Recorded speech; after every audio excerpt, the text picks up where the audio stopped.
Time now for the Sports Six-Pack with Andrew Rogers. Monday, October 31st, it's Halloween. We're at Hale Varsity Club giving you the Sports Six-Pack. Shane's on deck. He's got your questions. Shane, start us off. Just a second here. Okay, so what's still looming on... Shane, I need my beer.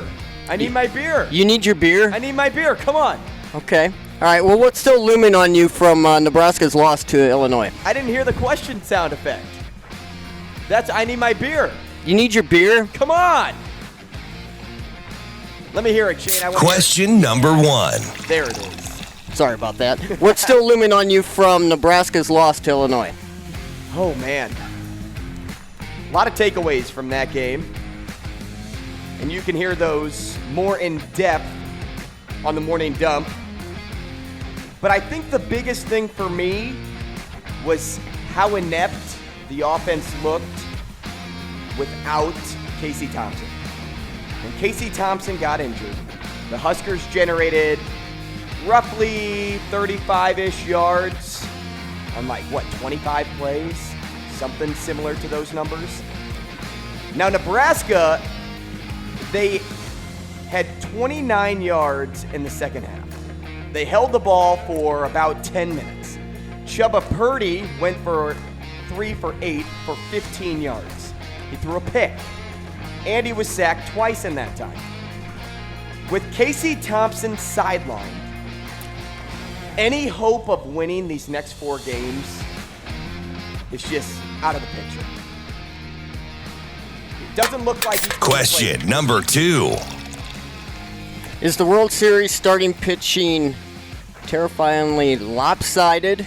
Many think it's a landslide in favor of Houston. Yeah, I've been hearing a lot about the Houston starting pitching.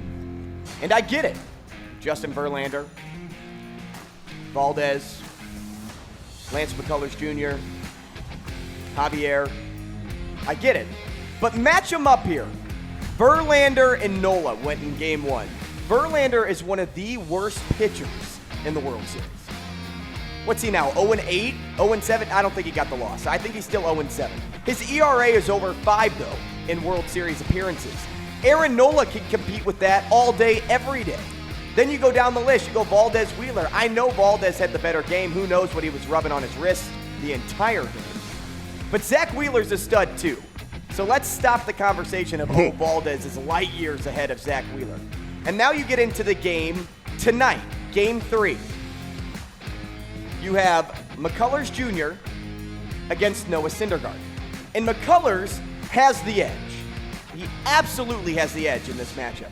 But the coaching styles are completely different for these pitchers. McCullers will go deep in the game. Syndergaard will get pulled after the 3rd inning, and then they will use a platoon of bullpen help to try to win this baseball game. And then you match up Javier and Suarez. Those two are essentially a match, at least in the postseason. Stop it with the conversation that Houston has the better starting pitching. I'm kind of sick and tired of it now. Question number 3. It's frightening to think, but can the Philadelphia Eagles go 17-0? They could. They absolutely Seriously? could. They could, Shane. This Eagles team is nothing to shy away from when it comes to going undefeated this NFL season. Their offensive line they are bruisers. They will shove you to the ground. And everything just works. Jalen Hurts, he's better than what we thought he was going to be. What everybody thought he was going to be. Jalen Hurts, he's on pace to win the NFL MVP. The Eagles are on pace to go 17-0, and you can't tell me I'm wrong because they haven't lost one game. They haven't lost one. Look at their schedule down the stretch here. They have the Texans next week. That's a win. That's a win. They have the Commanders the following week. That's a win. They have the Colts the following week. That's a win. That or nothing. That's a win. Sam Ehlinger is not leading the Colts past Philly's defense. No shot. That's 10-0 already. Now you match them up here. You have Packers, Titans, Giants, Bears, Cowboys, Giants round 2. And Saints. I've got the Saints were there, I think, week 16. I could see all wins down the stretch of the season. I may be drinking too much Philly juice, A loss could come against the Giants, maybe the Cowboys, maybe they don't steal both series wins. But man, this Eagles team, Shane, this Eagles team is the most complete team in the NFL. They are winning the Super Bowl. They might win the Super Bowl, but they're not going 17-0. They are winning the Super Bowl, and they aren't losing a game until next season. We're not going to see both. We're not seeing both. We're not seeing a 17-0 team win the Super Bowl. It's just not going to happen, Andrew. Hey, it's okay. Question number 4. Question number 4. Slowly getting drunk as we go. What was your most iconic Halloween costume? All time? All time. Most iconic Halloween costume. You know, there was this really good football player at Nebraska. I think he played in the 90s. He won MVP. He played tailback, running back. Maybe it was a halfback. I think his name was Darren Bleming. Oh, Damon Benning. Damon Benning. Man, what a Halloween costume that was. The running back in 1995. I mean, just what an icon. An absolute legend. And I'm from St. Louis. Like, can you imagine dressing up as Damon Benning? I was a superstar in my neighborhood. People were looking at me asking to take photos with me. It's crazy. No, I'm just kidding. I wasn't Damon for Halloween. But I was Joe Buck one year. And think about where I'm at now. At the sports desk, just like Joe Buck. Question number 5. There was a guy that cashed out a parlay this weekend that would have hit for $25K. How much do you think that's haunting him today? A lot. I bet he's in so much pain, Shane. Okay, Shane, you're not much of a sports bettor. I don't even know. Have you ever sports bet before? No. Okay, so put yourself in this guy's shoes, okay? You make 2 parlays. Okay. Both $10 each. You sprinkle $10 on 4 guys to score 2 touchdowns. Okay. And you cashed out early on that to win $300, okay? So you already have $300 in the bank.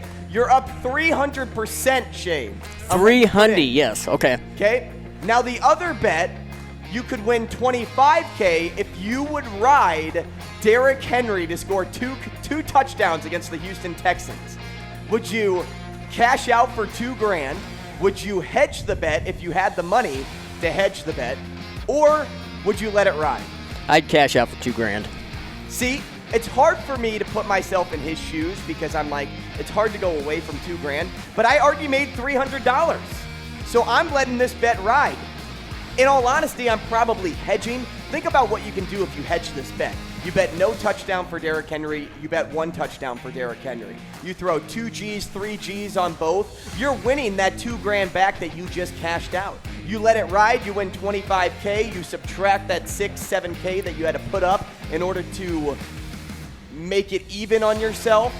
Now you're still taking home roughly 18, 19K. I am riding that bet. The way Derrick Henry just completely annihilates the Houston defense in his career, there's no doubt in my mind I'm letting that ride. Question number 6. What was your spook-tacular moment from this weekend? Spook-tacular. Christian McCaffrey completing the trifecta. I think that is something that everybody took notice to, and I bet a ton of people after that happened looked up on wherever it is, stats and information of who was the last person to do that. Can you tell me who the last person to complete the trifecta was, Shannon? I cannot. Who is it? LaDainian Tomlinson. If anybody could do it, he would have done it. If there was anybody that could have done it, he would have been the guy. 2005, he threw 4, ran 4, and caught a touchdown in the same game. The addition of Christian McCaffrey for that 49ers team makes them one of the most, if not a top 3 in danger status down the stretch of the season in the NFC. Think about how crafty and creative you can get with a guy like Christian McCaffrey and Kyle Shanahan in the same picture, in the same conversation, in the same sentence. With a playmaker like Christian McCaffrey, you can do so much. There was no Debo in this game. No problem.